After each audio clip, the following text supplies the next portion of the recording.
সবকিছু ঠিকঠাক থাকলে 2026 সালের ফেব্রুয়ারিতে ত্রয়োদশ জাতীয় সংসদ নির্বাচন অনুষ্ঠিত হবে। সেই অনুযায়ী প্রধান উপদেষ্টা নির্বাচন কমিশনকে তাগিদও দিয়েছেন। নির্বাচন কমিশনার আগামী বছরের ফেব্রুয়ারিতে নির্বাচন সম্পন্ন করার জন্য সকল প্রকার প্রস্তুতিও শুরু করেছেন। নির্বাচন নিয়ে সংশয় কেটে যাওয়ায় রাজনৈতিক দলগুলোর মধ্যেও বইছে ভোটের হাওয়া।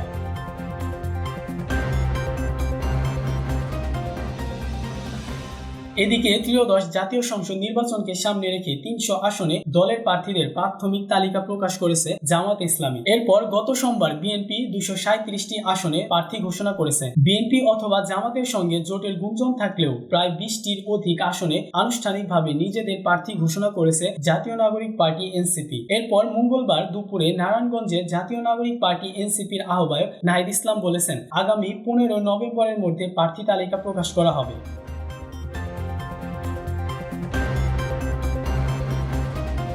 নানা গুঞ্জন থাকা সত্ত্বেও দলগুলোর মধ্যে আসন নিয়ে যদি সমঝোতা না হয়, ঘোষিত প্রার্থী তালিকার অনুযায়ী এনসিপির শীর্ষ ও গুরুত্বপূর্ণ নেতাদের লড়তে হবে শক্তিশালী প্রতিদ্বন্দ্বীর সঙ্গে। ভোটের লড়াইয়ে জামাতের আমির ডক্টর শফিকুর রহমান কিংবা সেক্রেটারি জেনারেল মিয়া গোলাম পরোয়ারকেও মুখোমুখি হতে হবে মাঠে থাকা বিএনপির ডাকসাইটের নেতাদের বিরুদ্ধে। তবে বিএনপির চেয়ারপারসন বেগম খালেদা জিয়া দিনাজপুর, বগুড়া ও ফেনীর 3টি আসন থেকে নির্বাচনে অংশ নেবেন। তার প্রতি সম্মান রেখে এসব আসনে প্রার্থী না দেওয়ার ঘোষণা দিয়েছে জাতীয় নাগরিক পার্টি এনসিপি। তবে এসব আসনগুলোতে থাকছে জামাতের প্রার্থী।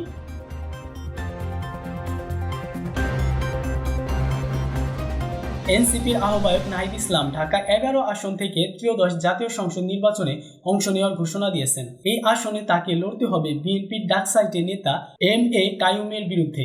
এই আসনে তার আরেক প্রতিদ্বন্দ্বী জামাতে ইসলামীর অ্যাডভোকেট আতিকুর রহমান।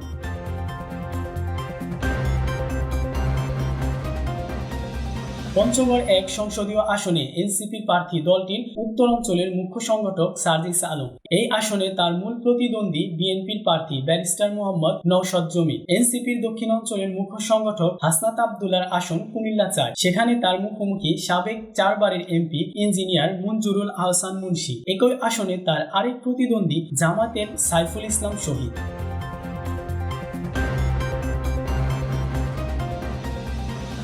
অন্যদিকে রংপুর 4 আসনে নির্বাচনের লড়াইয়ে অংশ নেবেন এনসিপির সদস্য সচিব আক্তার হোসেন। সেই আসনে বিএনপি থেকে তার প্রতিদ্বন্দ্বী প্রার্থী রংপুর জেলা বিএনপির সাবেক সভাপতি ও কাউনিয়া উপজেলা বিএনপির আহ্বায়ক মোহাম্মদ ইমদাদুল হক ভরসা এবং জামাত থেকে কেন্দ্রীয় মজলিসের শুরা সদস্য ও রংপুর মহানগর জামাতের আমির এটিএম আজম খান।